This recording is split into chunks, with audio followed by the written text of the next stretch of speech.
ورحمۃ اللہ وبرکاتہ۔ اعوذ باللہ من الشیطان الرجیم، بسم اللہ الرحمن الرحیم۔ رب اشرح لی صدری ویسر لی امری واحلل عقدۃ من لسانی یفقہوا قولی۔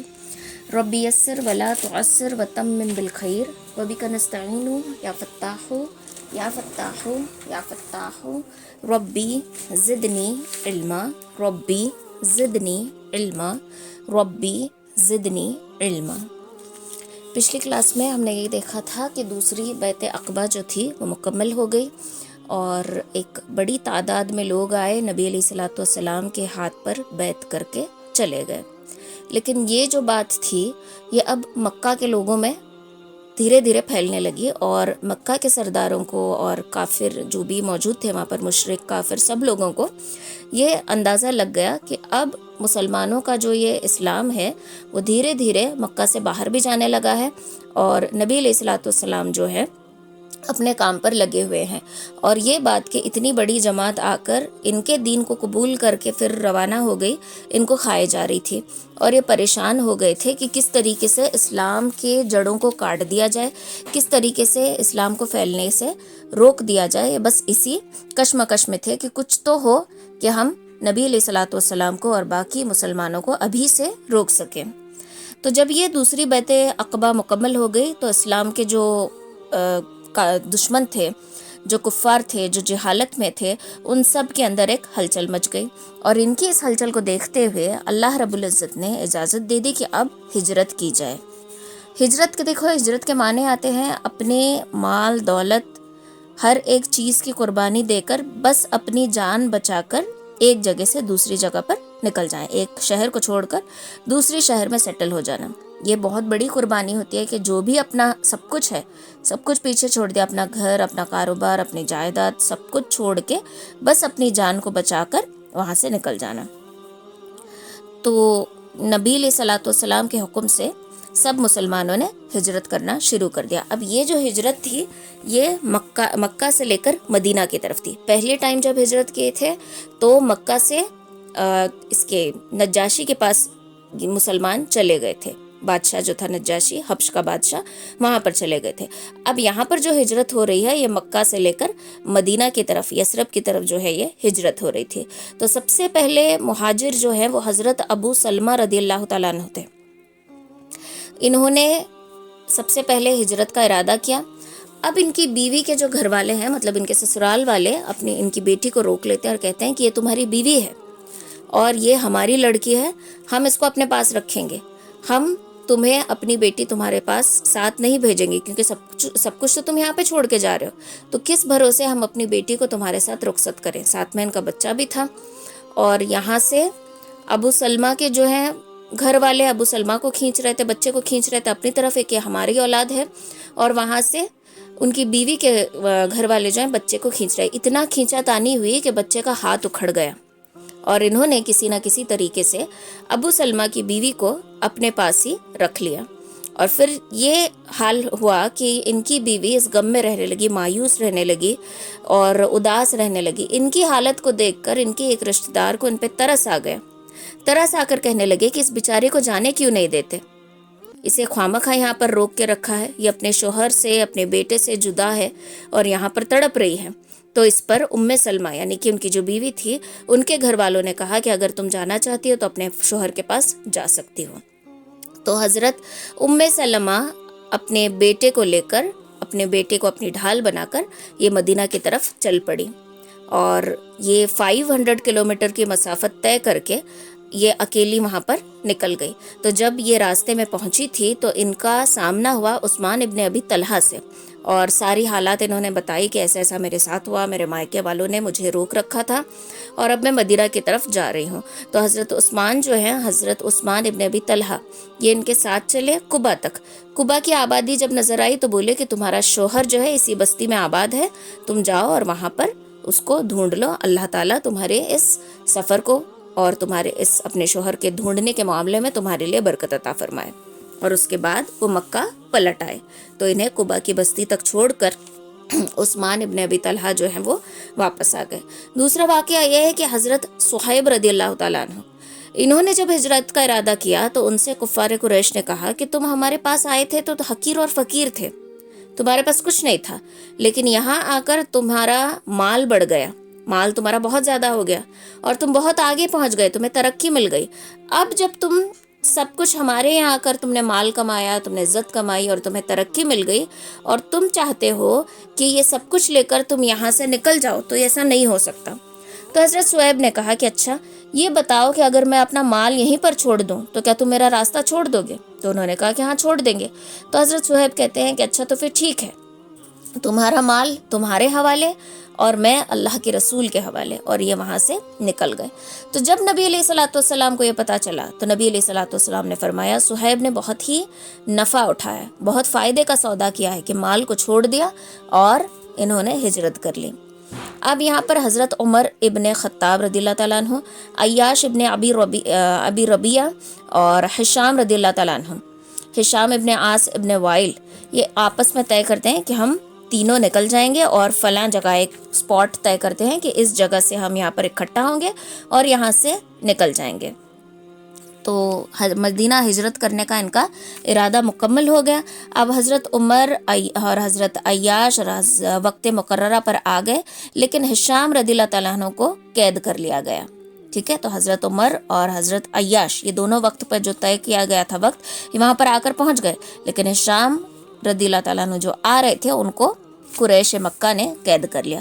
پھر جب یہ دونوں حضرات مدینہ پہنچے اور کوبا تک جا پہنچے تھے، اور وہاں پر عیاش کے پاس جو ہے ابو جہل اور اس کا بھائی حارث پہنچے۔ ابو جہل اور حارث یہ دونوں پہنچے، یہ تینوں ایک ہی ماں کے بیٹے تھے، یعنی ابو جہل اور حارث اور عیاش، ٹھیک ہے، یہ تینوں بھائی تھے۔ جب یہ یہاں پر پہنچے تو انہوں نے کہا کہ تمہاری ماں نے نظر مانی ہے، یعنی کہ منت مانگ لی ہے کہ وہ اپنے سر میں کنگھی نہیں کرے گی اور دھوپ چھوڑ کر سائے میں نہیں آئے گی جب تک کہ تم واپس نہ آؤ۔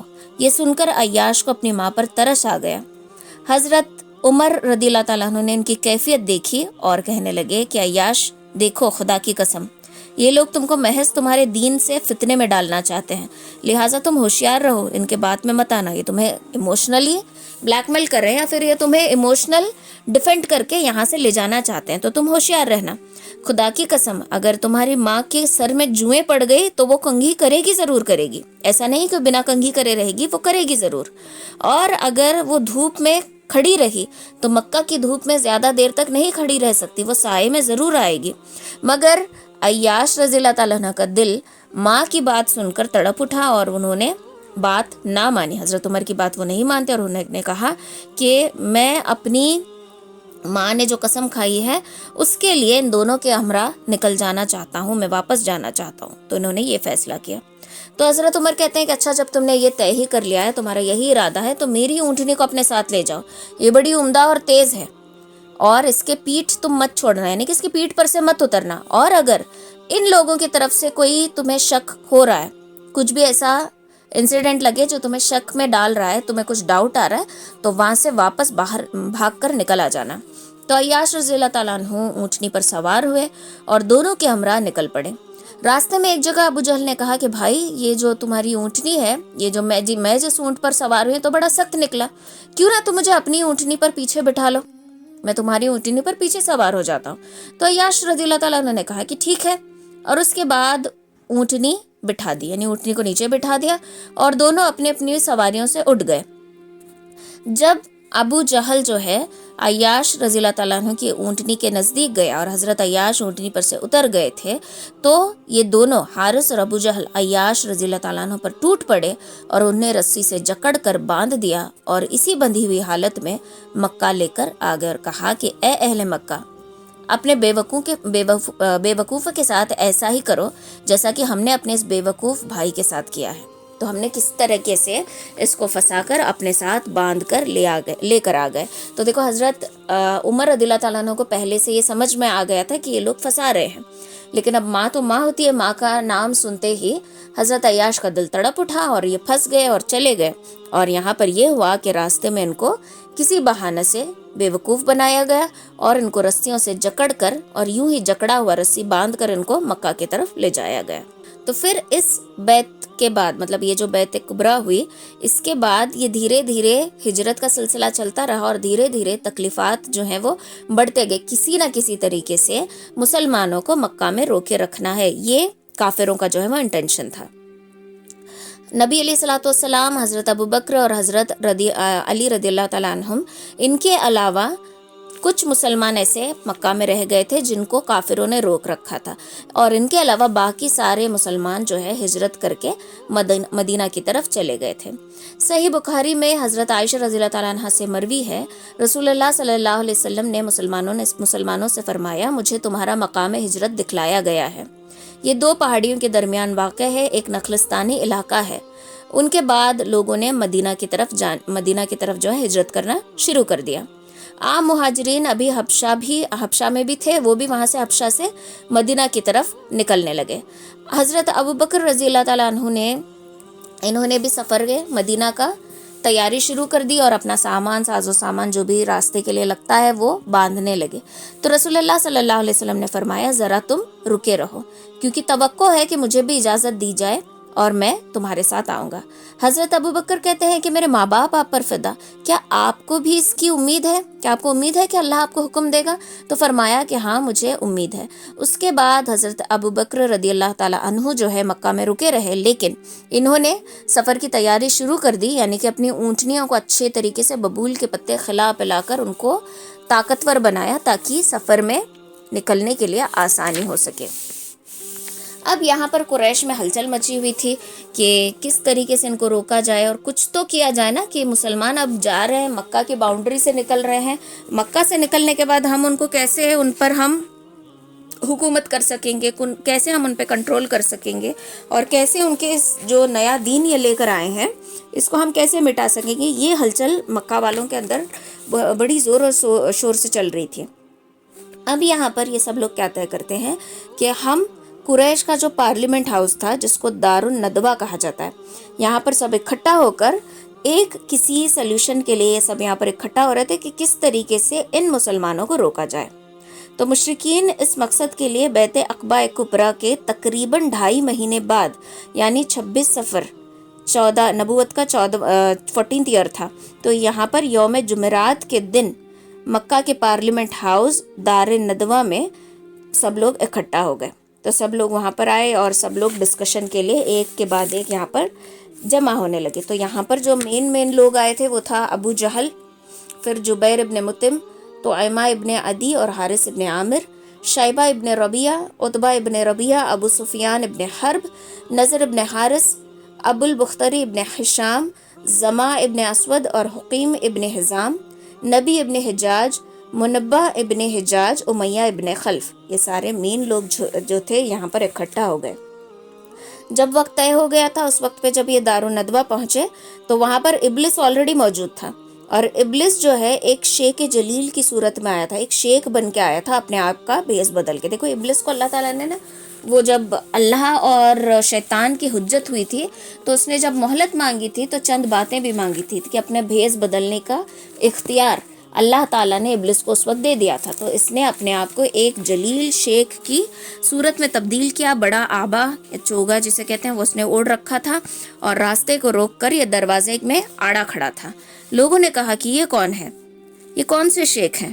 تو ابلیس کہتا ہے کہ یہ اہل نجد کے شیخ ہیں، مطلب میں اہل نجد کا شیخ ہوں، اور آپ کا یہ جو پروگرام ہے یہ میرے تک اس کی بات پہنچی تھی تو میں نے سوچا کہ میں بھی کچھ رائے مشورہ کر لوں، اس لیے میں یہاں پر حاضر ہوا ہوں. تو لوگوں نے کہا کہ یہ تو بہت بہتر ہے، چلیے آپ بھی ہمارے ساتھ اندر آئیے. اب یہ لوگ اکٹھا ہو گئے، بیٹھ گئے اور ایک کے بعد ایک تجویز لوگ اپنے اپنے دماغ میں جو تھا وہ پیش کرنے لگے. تو کسی ایک نے کہا کہ ابو الاسود یہ کیا کہتا ہے کہ اس کو جلا وطن کر دیتے ہیں، یعنی کہ مکہ سے نکال دیتے ہیں، پھر یہ بھلا اس کا راستہ بھلا، نہ اس سے ہمیں کوئی سروکار رہے گا نہ اس کو ہم سے، اور یہ اپنی زندگی جیے گا، ہم اپنی زندگی جیئیں گے، پریشانی ہمارے مکہ سے نکل جائے گی.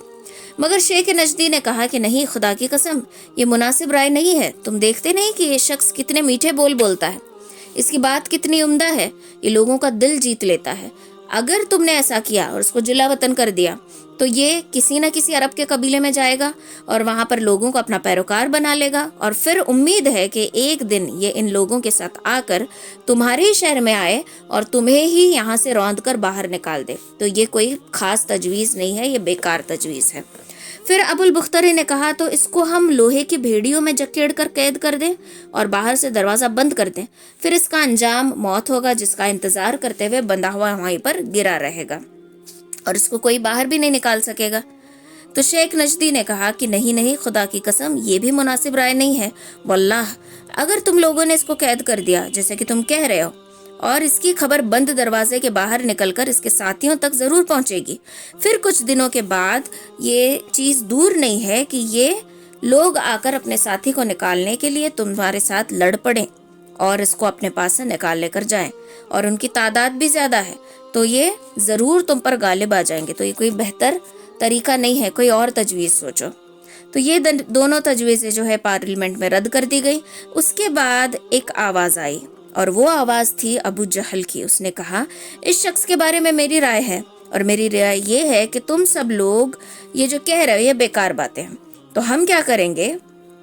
میرے پاس ایک ایسی رائے ہے کہ تم سب سنو گے تو تم سب کہو گی کہ یہ بہترین رائے ہے۔ تو لوگوں نے پوچھا کہ ابو الحکم وہ کیا ہے؟ تو ابو جہل نے کہا میری رائے یہ ہے کہ ہم ہر ایک قبیلے کے ایک ایک نوجوان کو چنیں گے، اور اس ایک ایک نوجوان کے پاس ہم تیز دھاری تلوار دیں گے، ایک دم تیز کہ ذرا سا ٹچ بھی لگے تو کٹ ہو جائے، اتنی تیز دھاری تلوار ہم اس کو دے دیں گے، ہر ایک قبیلے کے ہر ایک نوجوان کے پاس ہوگا۔ اور اس کے بعد ہم ہر اس انسان کو نبی علیہ الصلوۃ والسلام کے گھر کے پاس لے جا کر وہاں پر ہم پہرا دیں گے۔ جب رات گہری ہو جائے گی، جب وہ نیند میں رہیں گے، تو سب لوگ ایک ساتھ ان کو سوتے ہوئے بستر میں ہی ان کے اوپر وار کریں گے، اور اس طریقے سے کسی ایک کے اوپر الزام نہیں آئے گا، کسی ایک کے اوپر الزام بھی نہیں آئے گا کیونکہ سب نے تلوار ماری ہے۔ تو یوں ہمیں اس شخص سے راحت بھی مل جائے گی، اور قتل کا نتیجہ یہ ہوگا کہ اس شخص کا خون سارے قبیلے کے اندر بکھر جائے گا، بنو عبد مناف کے سارے قبیلوں سے جنگ نہیں کر سکیں گے، یہ سارے لوگ مطلب ان کے جو خاندان والے ہیں یہ سب قبیلوں والے سے جنگ نہیں کر سکیں گے، لہٰذا دیت یعنی کہ خون بہا لینے پر راضی ہو جائیں گے اور ہم دیت ادا کر دیں گے۔ شیخ نجدی نے کہا کہ بات یہ رہی جو اس جوان نے کہی ہے، اگر کوئی تجویز اور ہو سکتی ہے تو یہی ہے، باقی سب بیکار ہے۔ تو اس کے بعد پارلیمنٹ مکہ جو تھا، یہاں پر یہ بات سب نے اس کو قبول کر لی، سب نے اس رائے کو پیش کر لیا اور سب اب اس پر عمل کرنے والے تھے۔ دیکھو شیطان جو ہے وہ کسی نہ کسی شکل اختیار کر کے ہمارے رائے مشوروں میں آ سکتا ہے، ٹھیک ہے؟ جیسے یہاں پر نبی علیہ الصلوۃ والسلام کے خاتمے کے لیے یہ ایک بڑے شیخ کی شکل میں گیا ہے نا، تو اس طریقے سے ہماری زندگیوں میں بھی ایسا ہو سکتا ہے کہ شیطان جو ہے وہ کوئی نہ کوئی بھیس بنا کر آ سکتا ہے۔ اسی لیے کہا جاتا ہے نا کہ جب میاں بیوی کا جھگڑا ہو رہا ہے تو دو کے بیچ جو تیسرا آتا ہے وہ شیطان ہے، چاہے وہ ماں ہو، باپ ہو، ساس ہو، سسر ہو، بھائی ہو، بہن ہو، کوئی بھی ہو، تو اپنا صلح خود کروانا چاہیے، کسی تیسرے کو اس میں انوالو نہیں کرنا، کیونکہ تیسرے کا رائے مشورہ ہمیشہ شیطان کی طرف سے ہوتا ہے، ہو سکتا ہے کہ وہ درمیان میں پھوٹ ڈال دے۔ اسی طریقے سے دو لوگوں کے درمیان جھگڑا چل رہا ہے تو بہتر یہ ہے کہ اس کو خود ہی صلح کر لیں۔ جب ہم دوسرے لوگوں کی باتیں سنتے ہیں تو ہو سکتا ہے کہ شیطان کی اس میں کوئی نہ کوئی دخل اندازی ضرور ہو۔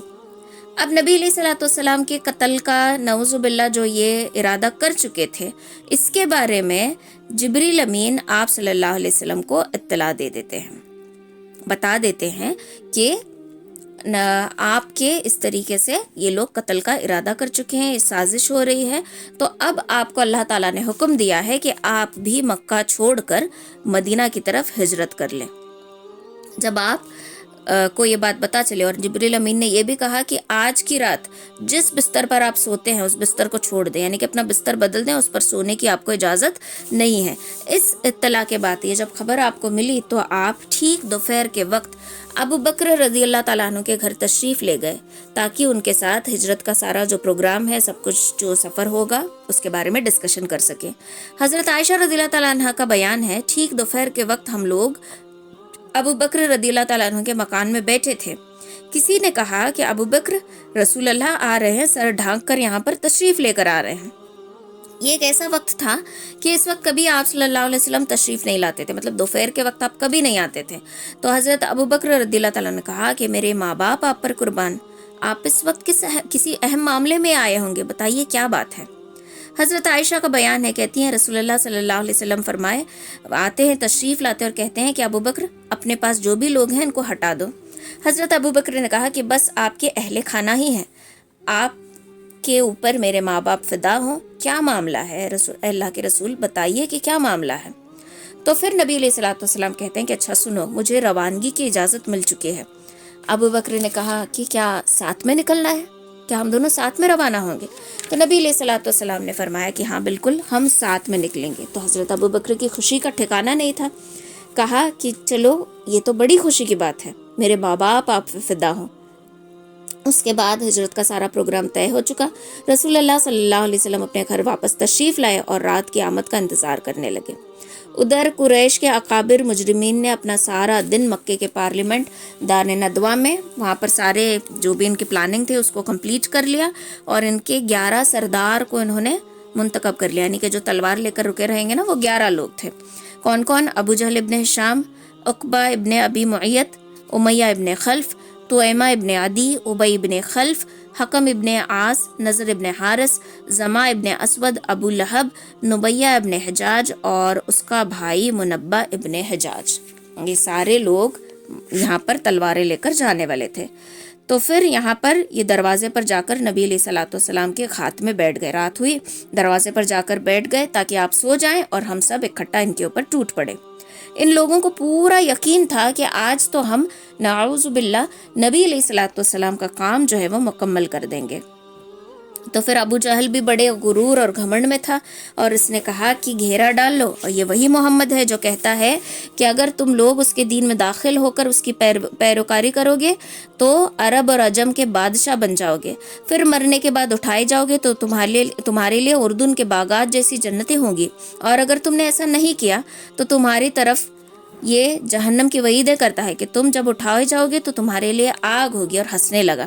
بہرحال اس سازش کا جب وقت آیا تو نبی علیہ الصلوۃ والسلام نے اللہ کے حکم کے مطابق ان کو حضرت علی کو کیا ہے، اپنے بستر پر لٹا دیا اور اپنی چادر اڑا دی، اپنی جو یمنی چادر تھی، سبز چادر، اس کو اڑا دی۔ یہاں پر اللہ تعالیٰ نے آیت نازل فرمایا جس کا ترجمہ یہ ہے کہ جب کفار تمہارے خلاف سازش کر رہے تھے تاکہ تمہیں قید کر دیں یا قتل کر دیں یا نکال کر باہر کریں، اور وہ لوگ داؤ چل رہے تھے، وہ لوگ پلان کر رہے تھے، اور اللہ بھی ایک پلان کر رہا تھا، اللہ بھی ایک داؤ چل رہا تھا، اور اللہ سب سے بہترین داؤ چلنے والا ہے۔ اللہ تعالیٰ سب سے بہترین پلاننگ کرنا ہے، وہ لوگ بھی پلان کر رہے تھے، تمہارا رب بھی پلان کر رہا تھا، اور سب سے بہترین پلاننگ جو ہوتی ہے وہ اللہ رب العزت کی پلاننگ ہوتی ہے۔ بہرحال قریش اپنے پلان کے مطابق وہاں پر رکے ہوئے تھے، اور یہ بہت ہی اوور کانفیڈنٹ تھے کہ آج ہم جو اپنا ارادہ ہے اس کو مکمل کر کے ہی چھوڑیں گے۔ حضرت علی رضی اللہ تعالیٰ عنہ فرماتے ہیں کہ نبی علیہ الصلوۃ والسلام نے کہا کہ تم میرے بستر پہ لیٹ جاؤ اور میری سبز چادر اوڑھ کر سوئے رہنا، میری سبز چادر اوڑھ کر تم سوئے رہنا، تم ان کے ہاتھوں میں نہیں آ سکتے، یعنی ان کا ہاتھ تمہیں ایک معمولی سی خروش بھی نہیں لگا سکتا۔ رسول اللہ صلی اللہ علیہ وسلم نے آپ کو چادر اڑائی اور آپ وہاں پر سوئے رہے۔ میں نے شروع میں یمنی چادر کہا، وہ حضرمی چادر تھی، ٹھیک ہے؟ تو حضرمی چادر اڑا کر حضرت علی کو سلایا۔ حضرت علی رضی اللہ تعالیٰ عنہ کا ایک اور بیان ہے، جس دن نبی علیہ الصلوۃ والسلام نے اس طریقے سے، مطلب انسان کے دل میں ڈر ہوتا ہے نا کہ تلوار کی ذرا سی بھی مجھے خروش تو لگ سکتی ہے، ایک ساتھ سب لوگ وار کرنے والے ہیں، تو حضرت علی کے دل میں ذرا بھی ڈر نہیں تھا۔ کیوں؟ نبی علیہ الصلوۃ والسلام کی بات پر آپ کو بھروسہ تھا کہ تم پر کچھ خروش نہیں آئے گی، تم اطمینان سے سوئے رہنا۔ اس کے بعد حضرت علی کو نبی علیہ الصلوۃ والسلام نے جو امانتیں آپ کے پاس رکھی گئی تھی، لوگ آپ کو جھوٹا کہتے تھے، آپ کو جادوگر کہتے تھے، پاگل کہتے تھے، لیکن آپ کی امانت داری پر آپ لوگوں کو اتنا بھروسہ تھا کہ اپنی امانتیں بھی آپ صلی اللہ علیہ وسلم کے پاس رکھی ہوئی تھی۔ تو حضرت علی کو نبی علیہ الصلوۃ والسلام نے وہ ساری چیزیں دے دی کہ فلاں فلاں ان لوگوں کی امانتیں ہیں، یہ ان کو تم واپس کر دینا۔ اس کے بعد رسول اللہ صلی اللہ علیہ وسلم باہر تشریف لائے۔ مشرکین جو ہے صفے باندھ کر وہاں پر کھڑے ہوئے تھے، کچھ چھپے ہوئے تھے، کچھ دروازے کے آڑ میں تھے۔ نبی علیہ الصلوۃ والسلام نے مٹھی میں مٹی لی اور ان کے سروں پر ڈال دی، لیکن اللہ تعالیٰ نے ان کے اور اللہ کے نبی صلی اللہ علیہ وسلم کے درمیان پردہ ڈال رکھا تھا، دونوں ایک دوسرے کو نظر نہیں آ رہے تھے، سب کے سر پہ پتھر ڈال دی اور یہ اس آیت کو تلاوت کرتے جا رہے تھے، سورۃ الیاسین کی جو آیت ہے، وَجَعَلْنَا مِن بَيْنِ أَيْدِيهِمْ صَدًّا وَمِن خَلْفِهِمْ صَدًّا فَأَغْشَيْنَاهُمْ فَهُمْ لَا يُبْصِرُونَ۔ یہ جو آیت ہے اس کا ترجمہ یہ ہے کہ ہم نے ان کے آگے رکاوٹ کھڑی کر دی اور ان کے پیچھے رکاوٹ کھڑی کر دی، اور ہم نے انہیں ڈھانک لیا اور وہ نہیں دیکھ رہے۔ تو یہ جو آیت ہے، یہ آیت آپ صلی اللہ علیہ وسلم پڑھتے جا رہے تھے اور آگے بڑھتے جا رہے تھے، اور واقعی مشرکین اور کافر جو دشمن تھے، جو قتل کی نیت سے وہاں پر کھڑے ہوئے تھے، وہ آپ صلی اللہ علیہ وسلم کو دیکھ ہی نہیں سکے، اور آپ صلی اللہ علیہ وسلم ان کے درمیان سے نکل گئے، اور اس کے بعد حضرت ابوبکر کے گھر تشریف لے گئے۔ ان کے مکان میں ایک کھڑکی تھی جو پیچھے کی طرف سے تھی، اس کھڑکی سے یہ لوگ نکل گئے، اور رات میں انہوں نے مدینہ کا نہیں بلکہ یمن کا روٹ پکڑا، کیونکہ لوگوں کو اگر پتہ چل گیا کہ بستر میں میں نہیں ہوں تو یہ لوگ مدینہ کے راستے سے ہی مجھے ڈھونڈنے آئیں گے، تو اس لیے ہم الٹا راستہ، تھوڑا دور رہے گا، 5 میل کا ڈسٹنس کا فرق ہوگا، لیکن پھر بھی ہم یمن کے راستے سے جائیں گے، یہ سوچ کر یہ وہاں پر سے نکل گئے۔ اور یہاں پر جو محاصرہ کر کے دشمن کھڑے ہوئے تھے، یہاں پر کھڑے ہوئے تھے اور یہ انتظار میں تھے کہ جائیں اور تلوار کا وار کریں۔ اتنے میں کیا ہوا، ایک شخص وہاں پر آیا اور کہا کہ تم لوگ یہاں پر کیوں اکٹھا ہوئے ہو، اور یہاں پر کس کی راہ دیکھ رہے ہو، کس کا انتظار کر رہے ہو؟ تو لوگوں نے کہا کہ محمد کا۔ اس نے کہا کہ آپ لوگ ناکام اور نامراد ہو گئے، خدا کی قسم محمد تو تم لوگوں کے درمیان سے ہی تمہارے سروں پر مٹی ڈالتے ہوئے نکل گئے اور تمہیں اس کا کوئی اندازہ نہیں۔ انہوں نے کہا کہ باخدا ہم نے ان کو نہیں دیکھا، اور دیکھا تو واقعی سروں کے اوپر مٹی تھی، اپنے سر جھاڑنے لگے، لیکن پھر بھی دروازے کے دراز سے جھانک کر دیکھا تو کہا کہ وہ تو ہمیں یہاں پر نظر آ رہے ہیں، سوئے ہوئے ہیں، لیکن وہ حضرت علی تھے، ان کو پتا نہیں، چادر بھی وہی ہے، اور جا کر ان کے اوپر ٹوٹ پڑے تو دیکھا کہ چادر ہٹائی تو حضرت علی تھے۔ حضرت علی بستر سے اٹھے تو مشرکین کے ان کا جو اوور کانفیڈنس تھا وہ ٹوٹ گیا، اور انہوں نے علی رضی اللہ تعالیٰ عنہ سے پوچھا کہ رسول اللہ کہاں ہے؟ تو حضرت علی نے کہا کہ مجھے نہیں معلوم کہاں ہے، میں تو سو رہا تھا۔ تو یہاں پر نبی علیہ الصلوۃ والسلام نے اور حضرت ابوبکر صدیق نے یمن کا روٹ لیا، اور وہاں پر ایک غار تھی جس کا نام تھا غار سور۔ غار سور میں جا کر انہوں نے پناہ لیا۔ اب یہ جو غار تھی، یہ جو پہاڑ تھا تھوڑا ہائٹ پر تھا، اور اس کے جو پتھر تھے نا بہت ہی شارپ تھے، جس وجہ سے نبی علیہ الصلوۃ والسلام کے پیر زخمی ہو گئے تھے، اور اپنے پیر کے نشان، وہ زخم کے نشان نہ پڑے، اس لیے آپ اس طریقے سے پنجوں کے بل پر چڑھتے ہوئے غار سور کی طرف گئے۔ تو نبی علیہ الصلوۃ والسلام اور حضرت ابوبکر جب غار کے نزدیک گئے تو حضرت ابوبکر صدیق رضی اللہ تعالیٰ عنہ کہتے ہیں کہ نبی علیہ الصلوۃ والسلام آپ باہر رکے رہنا، میں جا کر ذرا غار کا حال تو دیکھ کر آؤں کہ یہ سیف ہے کہ نہیں۔ تو حضرت ابوبکر غار کے اندر گئے اور غار کو صاف کیا، اور جہاں جہاں باریک باریک سوراخیں تھی اس کو اپنی چادر پھاڑ پھاڑ کر ان سوراخوں کو پیک کر دیا، اور نبی علیہ الصلوۃ والسلام سے کہا کہ آپ اب اندر آ جائیے، اور کہا کہ آپ آرام کر لیجئے۔ تو حضرت ابوبکر کی گود میں آپ صلی اللہ علیہ وسلم اپنا سر رکھ کر سوئے تھے، اور جب یہ سو رہے تھے اچانک حضرت ابوبکر کی نظر جو ہے ایک سوراخ پہ پڑی جو اوپن تھی، مطلب پیک کرنے کے لیے چادر ان کی ختم ہو گئی تھی، چادر کو پھاڑ پھاڑ کر ہر ایک سوراخ کو سیل کر دیا تھا، لیکن اب چادر ختم ہو گئی تو کیا کرے، اور وہاں پر دیکھا کہ سانپ ہے۔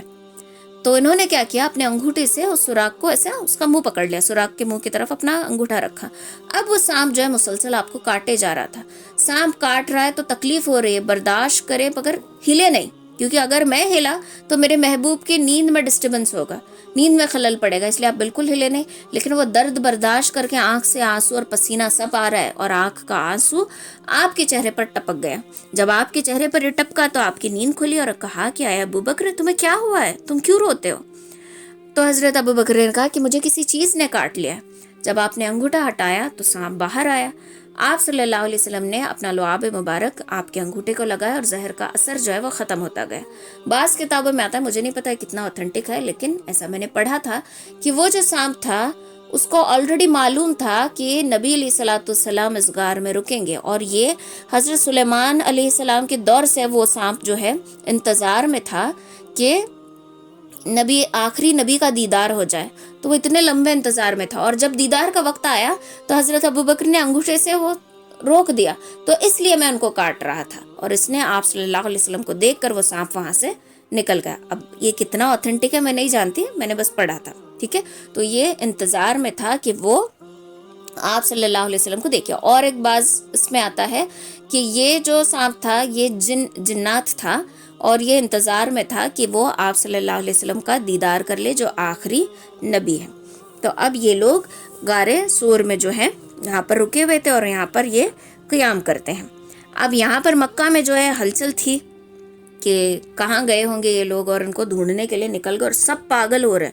حضرت علی کو بھی انہوں نے قید کر لیا اور ان کو بڑا ٹارچر کیا، لیکن ان کو کچھ کر نہیں سکتے تھے کیونکہ یہ ابو طالب کے بیٹے تھے.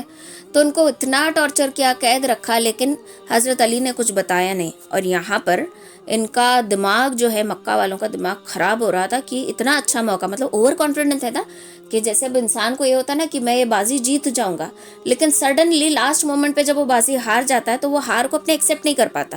ٹھیک اسی طریقے سے مکہ والے اپنی اس ہار کو برداشت نہیں کر پا رہے تھے اور ان کا سر جو ہے گرم ہو رہا تھا. اب اس غصے کی حالت میں یہ حضرت ابوبکر رضی اللہ تعالیٰ عنہ کے گھر گئے. وہاں پر ان کا سامنا حضرت اسماء رضی اللہ تعالیٰ عنہ سے ہوا. یہ حضرت ابوبکر صدیق رضی اللہ تعالیٰ عنہ کی بیٹی تھی. انہوں نے پوچھا کہ تمہارا باپ اور اللہ کے رسول کہاں ہے؟ حضرت اسماء کہتی کہ میں نہیں جانتی کہ کہاں ہے. تو ابو جہل کو اتنا غصہ آیا کہ اس نے حضرت اسماء رضی اللہ تعالیٰ عنہ کا تھپڑ مارا، ایسے زور کا تھپڑ مارا کہ آپ کے کان کی بالی نکل کے گر گئی. انہوں نے کہا کہ میں نہیں جانتی کہ وہ کہاں ہے.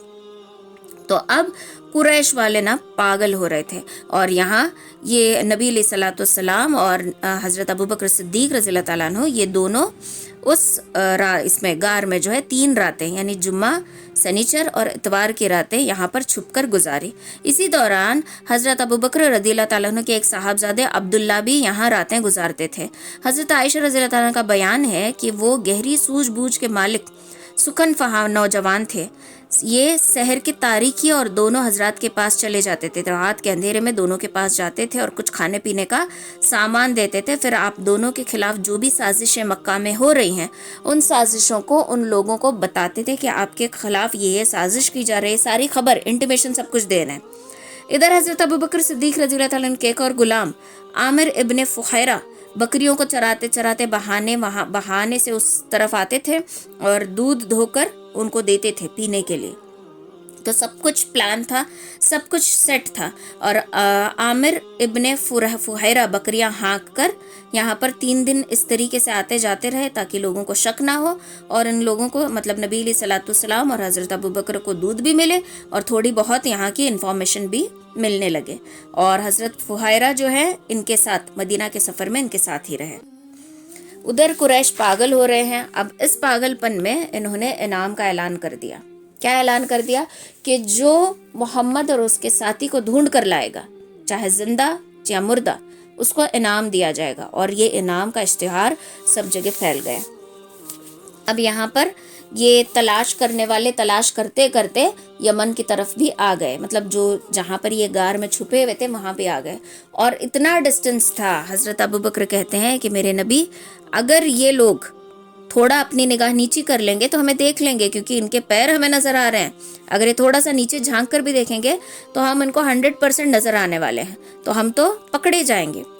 نبی علیہ الصلوۃ والسلام کہتے ہیں کہ ابوبکر خاموش رہو، ہم 2 ہیں جس کا تیسرا اللہ ہے اور اللہ ہماری مدد ضرور کرے گا. اور حقیقت یہ ہے کہ اتنے قریب ہو کر بھی یہ دونوں کو لوگ نہیں دیکھ سکے، ان کے پکڑ میں یہ نہیں آ سکے اور وہاں پر یہ آرام سے رہے. اللہ تعالیٰ نے ان کی حفاظت فرمایا. اچھا وہ جو واقعہ تھا نا کہ مکڑی نے جالا باندھا، کبوتر کے انڈے تھے، وہ ساری چیزیں وہ صحیح نہیں ہیں، مطلب کہا جاتا ہے بٹ اتنا اس کا یہ نہیں ہے. اب یہ جو میں ریفرنس لے رہی ہوں یہ الرحیق المختوم میں سے، یہ بہت اچھی سیرت کی کتاب ہے جس کو انعام دیا گیا ہے. تو اس میں سے وہ ساری چیزیں نہیں ہیں جو باقی کتابوں میں ملتی ہے کہ مکڑی نے جالا باندھا تھا اور کبوتر کے انڈے تھے. یہ ساری چیزیں اوتھینٹک نہیں ہیں. تو یہ لوگ تلاش کرتے کرتے مایوس ہو کر وہاں سے واپس چلے گئے کہ یہ یہاں بھی نہیں ہے.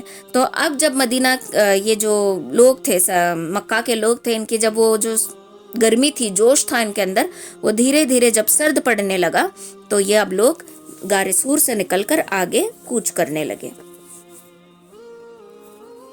اور مدینہ کی طرف نکلنے کا عزم فرمایا.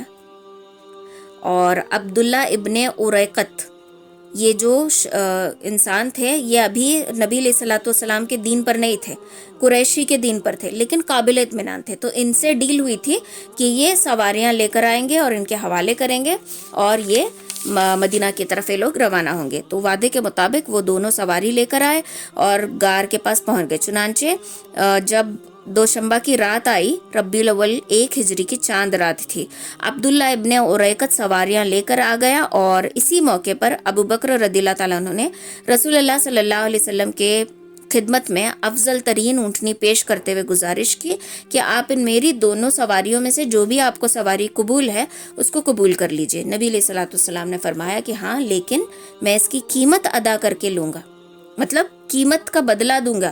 ایسا نہیں ہے کہ میں اس کو ایسے فری میں لے رہا ہوں کہ تم دے رہے ہو، میں اس کی قیمت کے بدلے اس کو لوں گا، میں اس کو خرید کر لوں گا. ادھر سے پھر اسماء بنت ابی بکر آئیں، جو زد سفر کا جو سامان تھا، مطلب کھانے پینے کے لیے جو بھی توشہ ہے وہ لے کر اپنے ساتھ باندھ کر لے کر آئیں. لیکن جب لائیں تو جو لٹکانے کے لیے ڈوری وغیرہ چاہیے تھی، رسی لائی تھی، وہ لانا بھول گئی. تو اس پر انہوں نے کیا کیا، اپنا کمر بند کھولا اور اس کو 2 حصوں میں چاک کر کے توشے کو اس سے لٹکا کر دوسرا حصہ اپنے کمر کو باندھ لیا. یہ چیز دیکھ کر نبی علیہ الصلوۃ والسلام نے ان کو ذات نتقین کا لقب دیا. یعنی کہ جو کمر بند انہوں نے باندھا تھا نا، اس کو کہتے ہیں نتقین، تو اس کو ذات نتقین والی یہ ان کا لقب دیا گیا. اس کے بعد رسول اللہ صلی اللہ علیہ وسلم اور حضرت ابو بکر رضی اللہ تعالیٰ عنہ نے کوچ فرمایا. عامر ابن فہیرہ بھی ان کے ساتھ تھے اور عبداللہ ابن اریقت نے ساحل کا راستہ اختیار کیا. تو یہ چار لوگ یہاں پر نکل گئے. غار سے روانہ ہو کر ان سے یمن کا رخ لیا اور پھر روٹ انہوں نے جان بوجھ کر جو ہے وہ الٹا پکڑا تھا تاکہ مکہ والے ان کو پکڑ نہ سکیں. اب جب یہ راستے میں چل رہے تھے اور پہلا ان کا جو ڈیسٹینیشن پوائنٹ تھا وہ تھا قبا کی طرف ان کو جانا تھا، تو اس طریقے سے یہ راستہ پکڑ کر یہ قبا کی طرف گئے. تو راستے میں بہت سارے واقعات پیش آئے، جس میں سے ایک یہ ہے، صحیح بخاری کی روایت ہے، حضرت ابو بکر صدیق رضی اللہ تعالیٰ عنہ سے مروی ہے، انہوں نے فرمایا ہم لوگ غار سے نکل کر رات بھر اور دن بھر دوپہر تک چلتے رہے. جب ٹھیک دوپہر کا وقت ہو گیا، راستہ خالی ہو گیا اور کوئی گزرنے والا نہ رہا، تو ہمیں ایک لمبی سی چٹان دکھائی دی جس کے سائے پر دھوپ نہیں تھی، تو ہم وہاں پر اتر پڑے. میں نے اپنے ہاتھ سے نبی علیہ الصلوۃ والسلام کے لیے سونے کی جگہ برابر کر دی اور اس پر ایک چیز بچھا کر آپ سے گزارش کی کہ اللہ کے رسول آپ سو جائیں. آپ صلی اللہ علیہ وسلم نے وہاں پر آپ کے کہنے پر، حضرت ابو بکر کے کہنے پر وہاں پر لیٹے اور آرام کر لیا اور آپ سو گئے. اچانک یہ دیکھتے ہیں کہ ایک چرواہا بکریاں لے کر وہاں پر آیا ہے. تو حضرت ابو بکر سوچتے ہیں کہ اس کو پوچھ لوں کہ کچھ دودھ اس کے پاس ہے. تو اے جوان، تم کہاں کے آدمی ہو؟ ان سے کہنے لگے. تو اس نے کہا کہ مکہ یا مدینے کے آدمی ہوں. تمہاری بکریوں میں سے کچھ دودھ ہے تو اگر میں لے لوں؟ تو انہوں نے کہا کہ ہاں ہے. تو حضرت ابو بکر کیا کہتے ہیں کہ ایک چرمی لوٹا ان کے پاس تھا جو انہوں نے آپ صلی اللہ علیہ وسلم کے لیے پانی اور وضو کے لیے اپنے ساتھ رکھا ہوا تھا. تو اس میں انہوں نے دودھ لیا اور سوچا کہ نبی علیہ الصلوۃ والسلام کو دے دوں، لیکن نبی علیہ الصلوۃ والسلام کو نیند سے جگانا مناسب نہیں سمجھا. جب آپ جاگ گئے تو کہا کہ اللہ کے رسول پی لیجئے. آپ نے یہاں تک پیا کہ دل خوش ہو گیا، یعنی حضرت ابو بکر کا دل خوش ہو گیا. دیکھو، جب کسی سے محبت ہوتی ہے تو جب اس کو ہم کھلاتے پلاتے ہیں تو کھانے پینے والے سے زیادہ دل خوش ہوتا ہے. جیسے ہمارے گھر میں اکثر یہ چلتا ہے، جب بھائی گھر آتے ہیں، مطلب میرے ماموں وغیرہ گھر آتے ہیں تو امی کا انٹینشن ہوتا ہے کھلانا پلانا، اور ان کا دل ایک دم خوش ہو جاتا ہے. تو جب وہ واقعی محبت ہوتی ہے نا، تو ہم لوگ امی کو ایسے ستاتے رہتے ہیں کہ بھائی آ گئے تو اب کھلانے پلانے میں مصروف ہو گئی. تو اس طریقے سے وہ جو دل کو خوشی محبت ہوتی ہے تو کھلانے پلانے سے دل کو خوشی ہوتی ہے. سیم اسی طریقے سے حضرت ابو بکر صدیق رضی اللہ تعالیٰ عنہ کو جب آپ صلی اللہ علیہ وسلم دودھ پی رہے تھے تو ان کا دل خوش ہو رہا تھا. تو آپ اتنا پی رہے تھے کہ میرا دل جو ہے وہ خوش ہو گیا. پھر آپ نے فرمایا کہ اے ابو بکر، کیا ابھی کوچ کا وقت نہیں ہوا؟ مطلب کیا اب ہم سفر کو جاری نہ کریں؟ تو حضرت ابو بکر کہتے ہیں کہ کیوں نہیں، چلیے سفر شروع کر دیتے ہیں. تو اس سفر میں حضرت ابو بکر صدیق رضی اللہ تعالیٰ عنہ کا طریقہ یہ تھا کہ آپ نبی علیہ الصلوۃ والسلام کے پیچھے تھے اور آپ آگے بیٹھے ہوئے تھے، اور آپ کا جو مطلب لک وائز حضرت ابو بکر کے اوپر بڑھاپے کے اثرات نظر آتے تھے، نبی علیہ الصلوۃ والسلام کے اوپر ابھی جوانی کے آثار تھے. تو جو بھی ان کو دیکھتا تھا تو پوچھتے تھے کہ آپ کے سامنے جو ہے وہ شخص کون ہے؟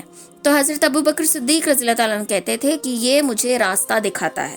سننے والے یہ سمجھتے تھے کہ یہ جو روٹ ہے وہ بتا رہا ہے، لیکن اس کو کہتے ہیں علم منطق. علم منطق یعنی کہ وہ علم ہے جس میں بات کہی تو جائے لیکن سچ بھی نہ ہو، جھوٹ بھی نہ ہو، اور یہ اکثر انبیاء کرام استعمال کیا کرتے تھے.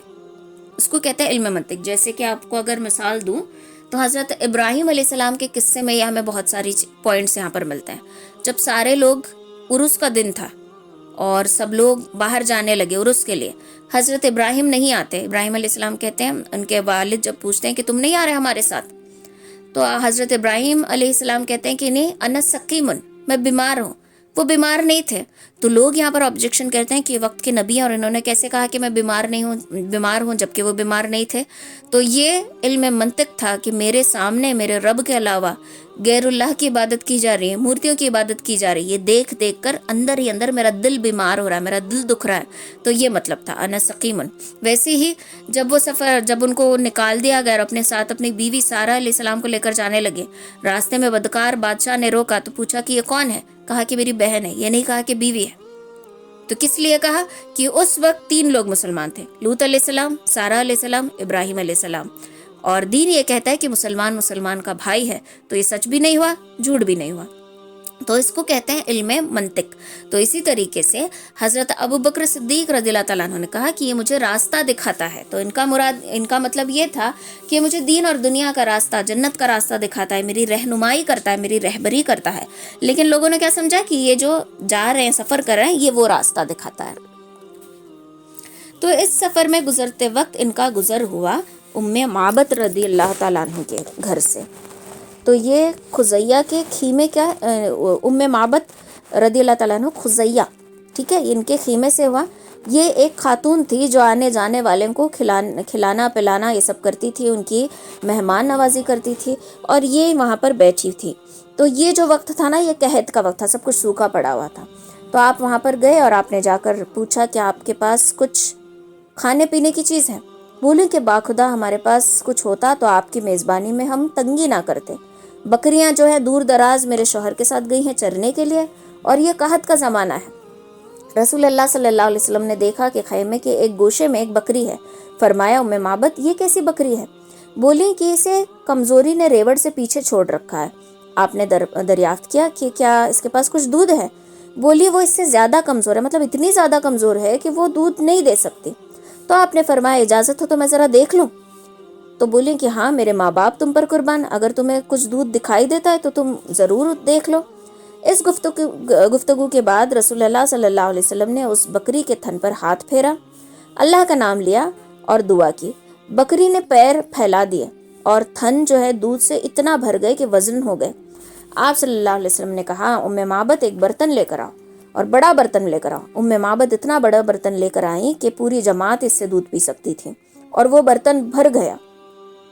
پھر اس دودھ کو ام معبد نے بھی پیا، جو پاس میں لوگ تھے انہوں نے بھی پیا، پھر آپ صلی اللہ علیہ وسلم نے بھی پیا، اور پھر دوبارہ اتنا برتن بھر کے دودھ نکالا اور کہا ام معبد یہ تم اپنے پاس رکھو، اور آگے چل پڑے. تھوڑی دیر کے بعد ام معبد کے شوہر ابو معبد آئے. انہوں نے اپنی کمزور بکریوں کو جو دبلی پتلی تھیں اور مریل سی ہو گئی تھی، چل پھر بھی نہیں پا رہی تھی، ہانکتے ہوئے اپنے گھر پہنچے اور دیکھا کہ اتنا بڑا دودھ کا برتن. حیرت میں اگر پوچھے کہ تمہارے پاس یہ کہاں سے آیا؟ بکریاں تو بیمار ہیں، مطلب کمزور ہو چکی ہیں، دودھ تو اتنا تو دودھ نہیں دے سکتی، اور جو کچھ دودھ دینے والی بکریاں تھیں وہ بھی میرے ساتھ تھی. تو بولی کہ باخدا ایک بہت ہی خاص بات ہوئی. یہاں پر ایک شخص آیا تھا اور وہ بہت ہی بابرکت تھا. جب اس نے دودھ دھویا تو اس مریل سے بکری کے اندر سے بھی دودھ آنے لگا.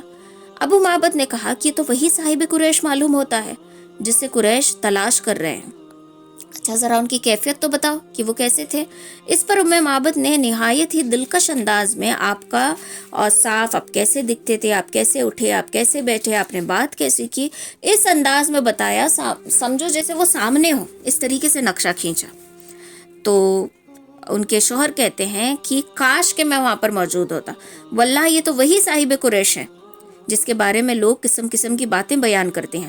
میرا ارادہ ہے کہ آپ صلی اللہ علیہ وسلم کی رفاقت اختیار کر لوں، اور اگر کوئی مجھے راستہ ملے اور مجھ سے ملاقات ہو جائے تو میں ضرور ان کے دین پر آ جاؤں گا.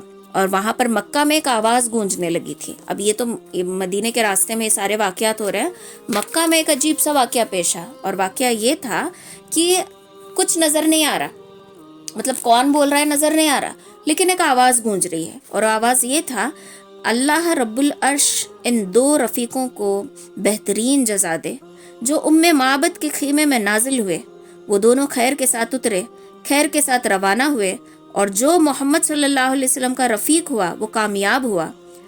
ہائے قصے، اللہ نے اس کے ساتھ کتنا بے نظیر کارنامہ اور سرداریاں تمہارے ساتھ سمیٹ کر لایا ہے۔ بنو قاب کو ان کی خاتون کے قیام گاہ اور مومنین کی نگاہ داشت کا پڑاؤ مبارک ہو۔ تم اپنی خاتون سے اس کی بکری اور برتن کے متعلق پوچھو، تم اگر خود بکری سے پوچھو گے تو وہ بھی اس بات کی شہادت دے گی۔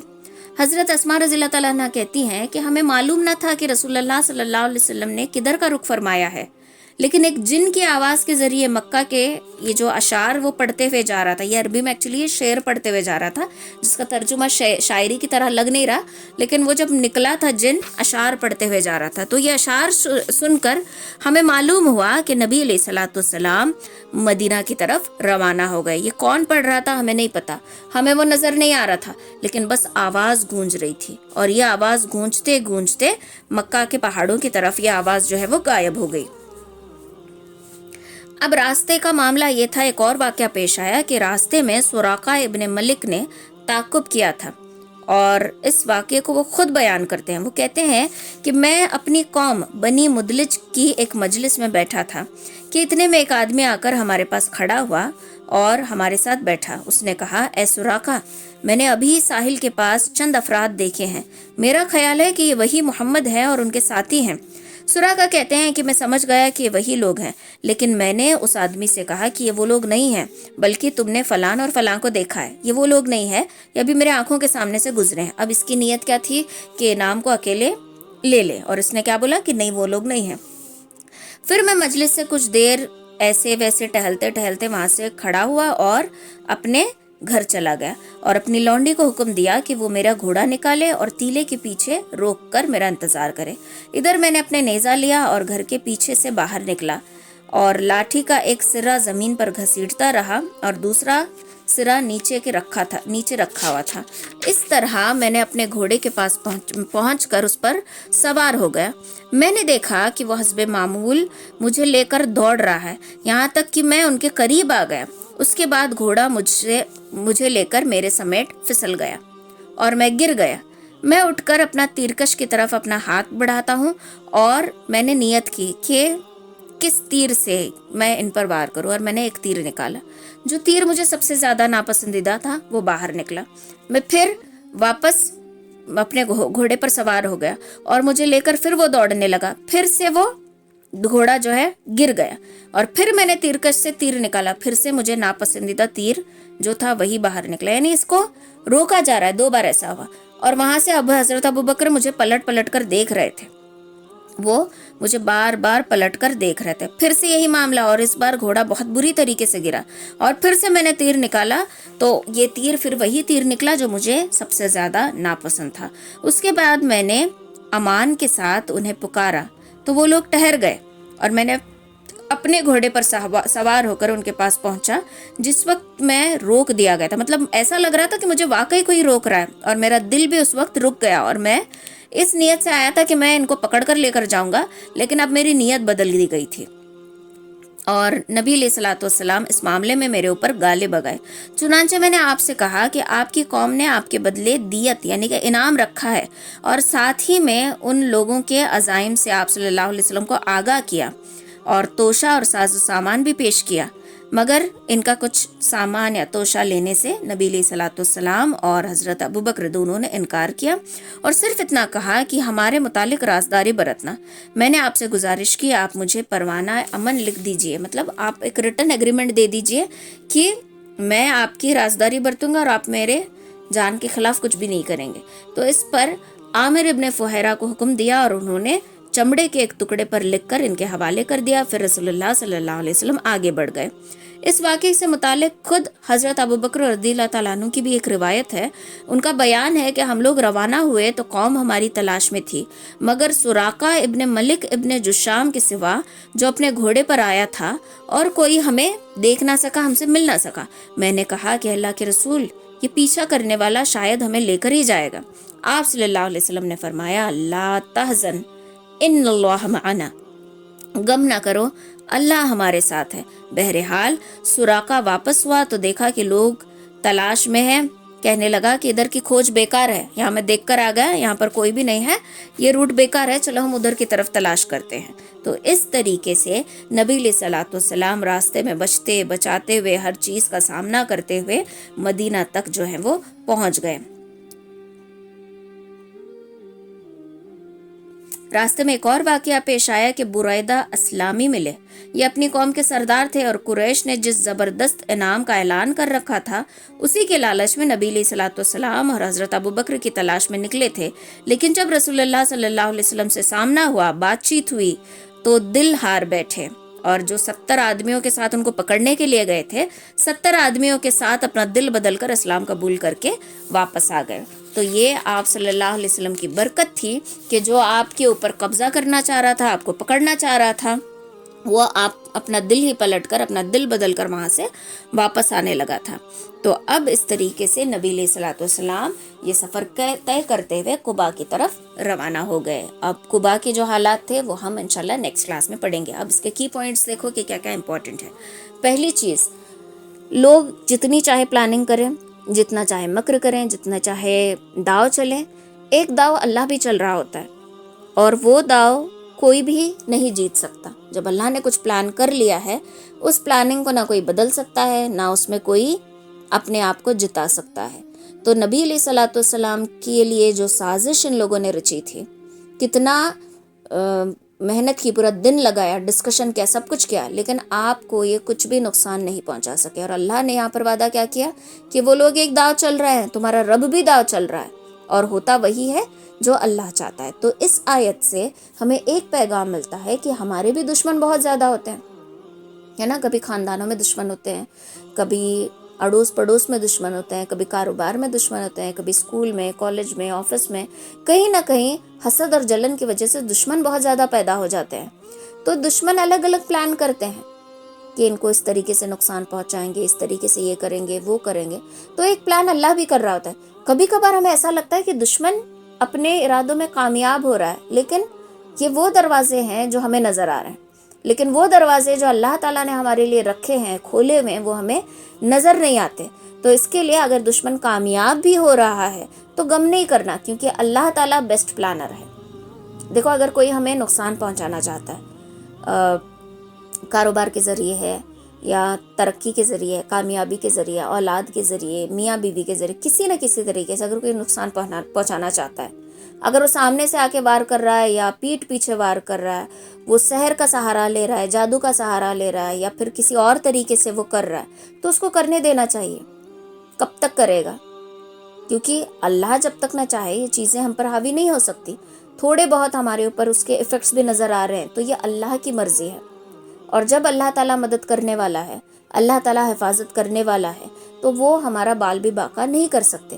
تھوڑے بہت جو ایفیکٹس ہم پہ نظر آتے ہیں، یہ ہمارے ایمان کی کمزوری کی نشانی ہے، لیکن یہ اللہ کی مدد ہے کہ اشارہ ہو جاتا ہے اور ہمیں سمجھ میں آ جاتا ہے کہ ہمارے ساتھ کچھ تو غلط ہو رہا ہے۔ نظر بد کا ہونا، ہمیں اشارے ہو جاتے ہیں۔ حسد بد کا ہونا، ہمیں اشارہ ہو جاتا ہے۔ یہ جو اشارہ ہونا ہے، یہ اللہ کی طرف سے مدد ہے، اور واقعی اللہ تعالیٰ پلان کر رہا ہے۔ چلو وہ لوگ دنیا میں اپنے اس مقصد میں کامیاب بھی ہو گئے، تو قیامت کے دن وہ خنزر کی شکل میں، سور کی شکل میں اٹھا دیے جائیں گے، اور بہت ہی سخت عذاب ان کو دنیا میں بھی ملے گا، آخرت میں بھی ملے گا، قبر میں بھی ملے گا۔ تو یہ اللہ کا پلان ہے۔ تو دشمن کے دشمنی پر افسوس نہیں کرنا۔ دیکھو، جب تک دشمن نہیں ہوں گے تب تک دوستوں کا پتہ نہیں چلے گا، جب تک نفرت کرنے والے نہیں ہوں گے تب تک محبت کرنے والوں کا پتہ نہیں چلے گا۔ زندگی میں کامیاب بننے کے لیے دشمنوں کا ہونا ضروری ہے، کیونکہ باقی والے صرف ہماری تعریف کرتے ہیں، دشمنوں کی وجہ سے پتہ چلتا ہے کہ ہمارے اندر فالٹس کیا ہے اور ہم اس کو امپروو کر سکتے ہیں۔ تو اللہ تعالیٰ جو پلان کر رہا ہوتا ہے، وہ پلان ہم نہیں جانتے، اللہ جان رہا ہوتا ہے، اور اللہ کی پلاننگ کو کوئی بھی ناکام نہیں کر سکتا۔ یہ ایک چیز ہمیں یہاں پہ سیکھنے کو ملی۔ دوسری چیز، جب اللہ نے وعدہ کیا ہے تو اس پر ہمیں بھروسہ ہونا چاہیے۔ کیسا بھروسہ؟ ویسا بھروسہ جیسا حضرت علی رضی اللہ تعالیٰ عنہ جو بستر پہ سوئے تھے کہ تلوار کا وار ہونے والا ہے، لیکن بھروسے سے سوئے۔ تو یہ بھروسہ ہمارے اندر ہونا چاہیے کہ جب اللہ اور اس کے رسول صلی اللہ علیہ وسلم کا وعدہ ہے تو یہ چیز ہمارے ساتھ ہو کے رہے گی۔ جیسے کہ حدیث میں آتا ہے، چغل خور جنت میں داخل نہیں ہوگا۔ تو یہ ایک ہمارے لیے وارننگ ہے تو جب آپ صلی اللہ علیہ وسلم کہہ رہے ہیں تو یہ واقعی ہوگا، تو اس چیز سے ہمیں بچنا چاہیے۔ پھر احسان کرنے والوں کے لیے جنت کا وعدہ ہے، نیک اعمال کرنے والوں کے لیے، نیکی کی راہ بتانے والوں کے لیے، اچھی بات کی تاکید کرنے والے کے لیے جنت کا وعدہ ہے۔ تو اس پر یقین رکھنا کہ واقعی یہ وعدہ ہے تو میرا رب اس کو پورا کرے گا۔ اللہ تعالیٰ صبر کرنے والوں کے ساتھ ہے، اس بات پر یقین رہنا، تو ایسا ہی بھروسہ رہنا جیسا حضرت علی رضی اللہ تعالیٰ عنہ کو تھا۔ تو جب ہم ایک پلان کر کے راستے سے نکلتے ہیں، اور تیسری چیز یہ کہ کوئی بھی کام شروع کرنے سے پہلے اس کی پلاننگ کرنا ضروری ہے۔ کیسی پلاننگ؟ رائے مشورہ۔ جیسے آپ صلی اللہ علیہ وسلم حضرت ابوبکر کے گھر گئے کہ کیسے کیسے سفر کرنا ہے، سب کچھ پری پلانڈ، ٹھیک ہے۔ تو اس سے ہمیں کیا پتہ چلتا ہے کہ ہم جب بھی کوئی کام کر رہے ہیں، کوئی بھی کام، سمجھو مجھے کل کلاس لینا ہے اور کل کا میرا یہ شیڈیول ہے، تو آئی شوڈ بی ریڈی، مجھے آج اس کی پری پلاننگ کر کے رکھنی ہوگی، اور جب میں اس پری پلاننگ کے حساب سے جاؤں گی تو میرا کام مجھ پہ برڈن نہیں ہوگا، میں اسٹپ نہیں ہو جاؤں گی۔ تو ہر کام کا ہمیں پتا ہوتا نا کہ کل یہ کام کرنا ہے، پھر آج یہ کام کرنا ہے، تو اس کی پلاننگ صبح سے کرنا ہے کہ یہ ٹائم پہ میں یہ کروں گی، یہ کروں گی، یہ کروں گی، تو سب کچھ پری پلانڈ رہے گا، تو سب میسٹ اپ نہیں ہوگا، سب کچھ ایسا مطلب ہیکٹک نہیں ہوگا۔ تو پری پلاننگ کسی بھی کام کے کرنے سے پہلے پری پلاننگ ضروری ہے۔ آپ کو کہیں سفر میں بھی جانا ہے تو پری پلاننگ، صرف ٹھیک اسی طریقے سے جیسے اللہ کے نبی صلی اللہ علیہ وسلم نے پری پلاننگ کی تھی۔ تو پری پلان کر کے کوئی کام کرنا، اس میں بھی اللہ تعالیٰ کی مدد اور برکت شامل ہوتی ہے۔ پھر راستے میں کتنے رکاوٹیں آئیں، کتنی چیزوں کا سامنا آپ صلی اللہ علیہ وسلم نے کیا، لیکن ایک چیز تھی، کیا؟ توکلت علی اللہ، اللہ کے اوپر بھروسہ۔ اور ایک چیز کیا؟ کہ ہمارے ساتھ ہمارا تیسرا ہمارا اللہ ہے، غم نہ کرو، اللہ ہمارے ساتھ ہے۔ تو ان دو باتوں کو یاد رکھنا ہے جب ہم کوئی سٹرگل کر رہے ہیں، کسی بھی بات کو لے کر، پڑھائی میں ہو، جاب کے لیے ہو، بزنس کے لیے ہو، رشتوں میں ہو، کسی بھی چیز کو لے کر ہم لڑ رہے ہیں زندگی کے حالات سے، تو یاد رکھنا اس لڑائی میں ہم اکیلے نہیں ہیں۔ ان اللہ معنا، اللہ ہمارے ساتھ ہے۔ کوئی بھی کام ہم کر رہے ہیں، ہمیشہ اس بات کو محسوس کرنا کہ اللہ ہمارے ساتھ ہے، اور اس بات کا جب یقین ہمارے دل میں بیٹھ جائے گا کہ اللہ ہمارے ساتھ ہے، تو ہر ایک کام سکسیسفل ہوگا، کوئی بھی کام ناکام نہیں ہو سکتا۔ ہمیشہ یاد رکھنا کہ اللہ ہمارے ساتھ ہے، ٹھیک ہے۔ تو اس سیرت کی کلاس سے ہمیں یہ سیکھ ملتی ہے۔ نیکسٹ کلاس میں انشاءاللہ ہم آگے دیکھیں گے کہ آپ کوبا کی بستی میں تشریف لے کر گئے، پھر وہاں سے آپ کی انٹری مدینہ میں ہوئی تو کیا کیا حالات پیش آئے، یہاں مکہ والوں کا کیا حال تھا، یہ سب کچھ انشاءاللہ ہم نیکسٹ کلاس میں دیکھیں گے۔ اچھا، پچھلی کلاس میں بولی تھی آپ کو کہ اگر کسی اور سورے کی آپ کو تفسیر چاہیے، خلاصہ چاہیے تو مجھے بتا دینا۔ کسی کا میسج تو اب تک نہیں آیا، پھر بھی میں ویٹ کروں گی فرائیڈے تک، یعنی کہ کل شام تک ویٹ کروں گی، اگر کچھ ہے تو بتا دینا، ورنہ میں دوسرے ٹاپک پر انشاءاللہ پریپیئر کروں گی، سنڈے جو کلاس رہے گی اس کے لیے۔ سبحان اللہ